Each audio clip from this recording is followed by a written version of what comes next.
Pulled into one unit. What spectacular invention that really is.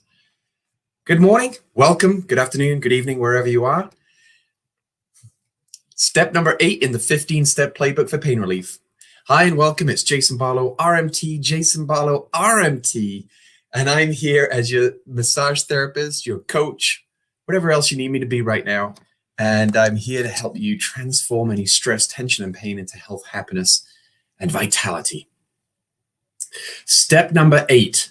That means we're just about halfway through, or just over the halfway point in this book, the 15-step playbook for pain relief, written by myself, Jason Barlow. I literally a year ago, we're in May, aren't we? So a year ago, business was shut down. And I think it was about now that I was starting to piece the framework together for this particular book. We launched it in October eventually. But now we're at a stage where I'm looking to release a program that orientates around this content. If you're interested, give me a thumbs up, give me a like, give me a nod, a wink, something. Let me know you're out there and look forward to that coming. And I'll be publicizing that a little bit more through my newsletters as well as through my website and social media. So let's plunge in. Step number 8. Remember, in my book, I'm focusing in on 4 areas that you can learn to fully take control. In fact, it's the only areas you have full responsibility and accountability for. Wonderful doctors, therapists out there, brilliant foods that we can go seek, wonderful people that help support us in our journey. But ultimately, it boils down to you taking full accountability for these 4 areas. And that is your mindset. Absolutely critical, number 1 in my book. Literally. Number 2 is the way that you move or stretch your body. So movement, stretching. So the physical element. Number 3 is the foods that you choose to put in. Nobody's force feeding you. What are you choosing? What are you force feeding yourself? Be attentive to that.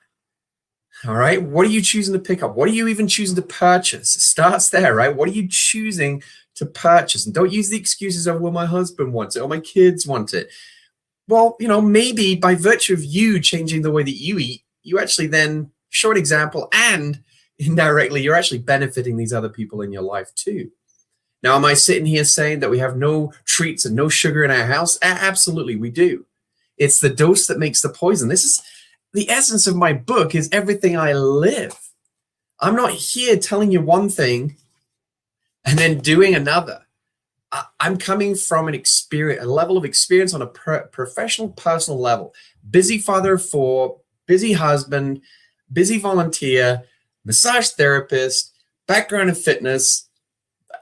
I'm just sharing what I know. That's all I can do. And so number 3 was the food. Number 4 was your rest and recovery. So here we are in step number 8. Now, step number 7, step number 8, and step number 9 are my top 3 stretches. And why are these my top 3 stretches? Principally because we spend so much time in such a posture because of the nature of our daily life, right? It's rare that we walk backwards. It's rare that we have to extend backwards, but it's very common. Just check even right now as you're listening in or watching this or listening later, whatever the case may be. What is your posture? And probably just with me saying, what is your posture? You probably straighten yourself back up. Now, you again have got to take accountability for that. Just by correcting your position in space, your head over your shoulders, the shoulders in line with the hips, little curvatures in your spine. Go get my book and I detail that a bit more for you. But just by paying attention, that's what I call postural awareness.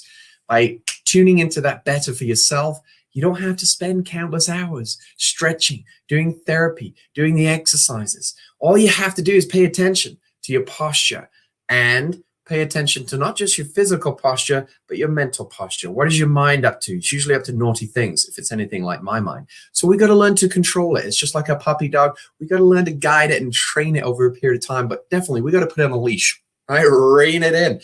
The same with our physical posture. We need to put it on a leash, quite literally, and correct ourselves. Nobody's going to come and do this for you. And I've tried doing it for other people in my household, and it doesn't go over so well.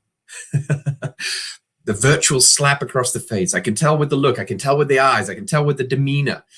So that's not my job. I've learned the hard way. Let me make it easier for you. Don't try correcting other people's postures. Maybe once, maybe twice, but don't go past the 3rd point. Your kids, right? Just a little nudge and a wink. But be an example. is where you've got to go. That's what I'm living by, and I'm sticking by it. So I'm cutting around here to get you to step number 8. And step number 8 is focusing on stretching your pectoral muscles and your subscapularis. Very important muscles to understand, because these are usually the ones that are impinging at the front of your shoulder, causing all sorts of havoc down the arm, down into the wrist, possibly even carpal tunnel, numbness and tingling. You get entrapments of all sorts of kinds of things happening down in your biceps, your upper arm, your deltoid, your pecs, your subscap. Why? Because these muscles, pectoral major, minor, and subscapularis, are the triggers for enclosing or shortening and tightening all that. It's like congealing, if you think of it like that, all around the anterior part of your shoulder. Now, if you're somebody, if you're somebody that instantly can recognize this because your shoulders are generally forward of your body, then that is definitely something you want to get on. And the earlier you do it in age, the better the results are going to be and the more long-term effects or benefits you're going to get. If you're 68, doesn't matter. Still keep planting the seeds of what you would like your posture to look like. Whether it looks like it or not, you're still favoring yourself to go in that direction. And it's all about intention. That's what life's about too, right? Our mental posture is all about setting intentions. What we intend to do in a given day, we generally follow through and do.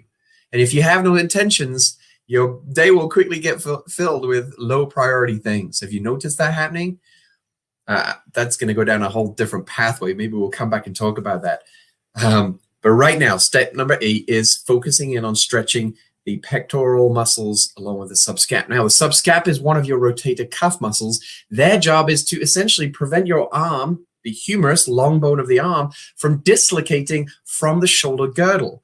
So that's really the job and the nature of these particular rotator cuff muscles. You have about 5 of them. Some would argue maybe 6, some would argue maybe 4, but go with 5. We're in the middle end. We'll satisfy everybody. And what we're trying to do with these rotator cuff muscles is maintain harmony as best we can, because typically the anterior shoulder blade, shoulder girdle, upper arm, chest, thorax muscles are pulling that forward and down. So what we got to do with the anterior muscles of the rotator cuff is stretch them. That's the premise of the stretch in step number 8. Then what we got to do, which goes back to the earlier steps in my top 3 exercises, is we got to strengthen and stabilize all the posterior scapular, shoulder, spine muscles, because those are usually relatively weak in contrast to the anterior muscles that are usually so dominant. Just imagine like a tug of war that's happening.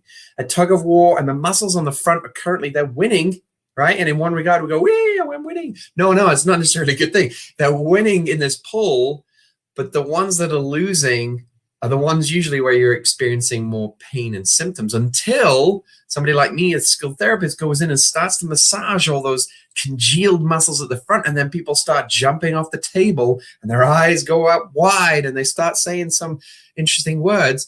Why? Because these are the muscles that we discreetly have no idea are building up a lot of tension in the background. And we've got to take time to stretch them. But usually we're more motivated by pain than seeking pleasure, aren't we?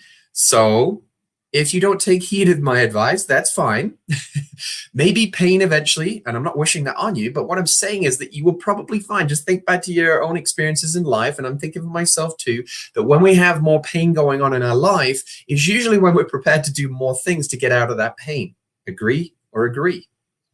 So step number 8, you're centering in on stretching the anterior shoulder to help open up. Why? Because the volume of time that you're currently spending on the devices and mouse and computer, and even as a student, you're rounded forward, you're writing and drawing, and probably the nature of your work, mine included, I'm bending forward, I'm leaning forward, I'm generally fading that forward direction.